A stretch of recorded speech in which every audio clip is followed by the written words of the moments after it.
Shalom, shalom, que le Seigneur te bénisse abondamment. Je suis encore heureux aujourd'hui d'être avec toi. J'aimerais te dire une chose à toi qui es jeune comme moi. Honore ton père, honore ta mère, afin que tes jours puissent être nombreux sur la terre. Le Seigneur le dit dans la parole de Dieu et ce n'est pas un hasard, je l'ai compris. Pourquoi? Parce que, regarde un peu, ton père et ta mère sont tes dieux sur la terre. Et si eux déjà, tu les déshonores, frère, sœur, tu ne sauras être béni. Tu ne sauras être heureux durant tes jours sur la terre.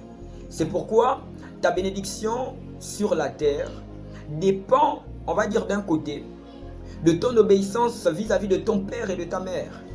Et aujourd'hui, nous voyons beaucoup de personnes, beaucoup d'enfants rebelles dans leur maison. Lorsqu'on t'envoie, tu ne pars pas. Lorsqu'on te parle, tu réponds. Et tu es rebelle. Et une rébellion vraiment parentale contre son parent, c'est vraiment une malédiction. J'aimerais te le dire parce que je suis jeune comme toi. Je sais que ce n'est pas facile de vivre avec un père, par exemple, qui ne comprend pas. Par exemple, que tu es une fille qui est déjà assez grande, qui a déjà 18 ans, mais même 18 ans, sœur. Tu n'es pas assez grand, tu vis encore sur le toit de tes parents. J'aimerais aussi dire à un frère, à un garçon, que malgré ton âge, malgré ta barbe, tu n'as pas le droit de déshonorer ton père ou de déshonorer ta mère. Tu n'as pas le droit d'insulter, ni de riposter ou de répondre. Mais tu as ce droit d'être soumis à ton père, d'être soumis à ta mère. La Bible recommande d'être tout simplement cet enfant qui obéit à son père, qui obéit aussi à sa mère. Et c'est pourquoi tu dois le comprendre aujourd'hui. Si tu ne le fais pas, tu auras des problèmes avec Dieu. Parce que celui qui est l'auteur de cette parole, ce n'est pas un homme, ce n'est pas un pasteur, c'est Dieu lui-même. Il recommande d'honorer son père et sa mère. Tu sais, Dieu n'avait pas quelque chose à voir dans la bénédiction que Isaac donnait à Jacob ou à Ésaü. Il n'avait rien à voir. Dieu n'avait rien à voir. Mais c'est tout simplement Isaac qui a prononcé des paroles sur ses fils. Tu sais, lorsque Jacob, qui était vraiment un malin, il a reçu la bénédiction de son père. Tu regardes sa vie, tu vas voir que sa vie était tellement différente de celle d'Ésaü. C'est pourquoi j'aimerais te le dire ainsi. Dieu a tant aimé le monde qu'il a donné son fils. Son fils qu'il a envoyé, il était soumis au père. Et son père était fier de lui. Est-ce que ton père est fier de toi? Est-ce que ta mère est fière de toi? Par rapport à ce que tu fais à la maison. Par rapport à ce que tu emmènes même à la maison. Par rapport aux fréquentations que tu montres, que tu fais voir à ta mère, à ton père. Est-ce qu'ils sont contents de toi? Par rapport à ton caractère. Est-ce que même Dieu est content de toi? Dieu n'est pas content. Tu manques de respect à ton père. Tu manques de respect à ta mère. Dieu n'est pas content de toi. C'est pourquoi j'aimerais te le dire, réponds-toi aujourd'hui.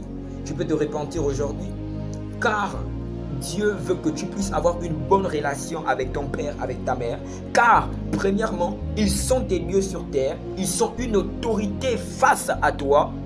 Et Dieu l'a recommandé, tu dois obéir à la parole de Dieu. Chrétien ou pas, tu dois obéir tout simplement à ton père, à ta mère, parce qu'ils ont autorité sur ta vie. C'est un conseil éducatif, ne le prends pas mal. Mais je suis jeune comme toi, ce n'est pas facile. Parfois, lorsque tu as des tensions avec ta mère, parfois j'ai des tensions, il y a des incompréhensions. Vous savez, nous on a fait l'école. Toi aussi, certainement, tu es arrivé à un niveau de ton bac ou bien de ton école et tu as une certaine réflexion. Et tes parents ne sont pas certainement allés très loin. Et il y aura des incompréhensions à ce niveau. Je te parle des incompréhensions à ce niveau. Mais même lorsqu'il y a des tensions, même lorsqu'il y a des incompréhensions, même lorsque ton père, ta mère ne comprend pas ta situation, tu ne dois pas la mettre ou le mettre dans une situation où il va être en colère avec toi, mais tu dois régler ce problème. Je ne dis pas que tu dois chercher une autre chose, non, tu dois régler ce problème-là. Il faut le régler. C'est à toi de chercher la solution face à ce problème. Sinon, ce sont des blocages sur ta vie. J'aimerais te le dire. Ce sont des principes spirituels à ne pas oublier et à très bien appliquer. Il faut obéir à son père et il faut obéir à sa mère. J'aimerais te dire que si tu as des tensions, règle tout vite. Règle tout vite, sinon tu seras bloqué. Bloqué dans tes affaires, bloqué dans ta pensée, dans ton mental, bloqué dans ta vie spirituelle parce que Dieu ne sera pas content vis-à-vis de ton caractère par rapport à ta mère, à ton père. Donc il bloquera des portes, tu n'iras pas loin.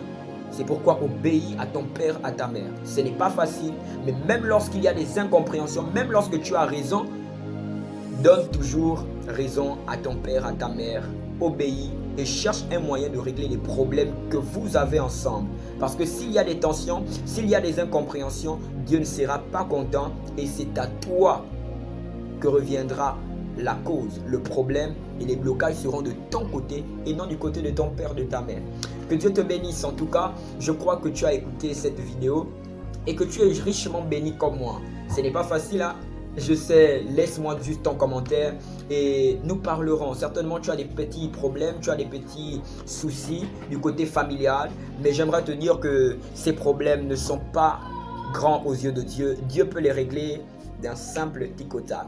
Que Dieu te bénisse. Amen.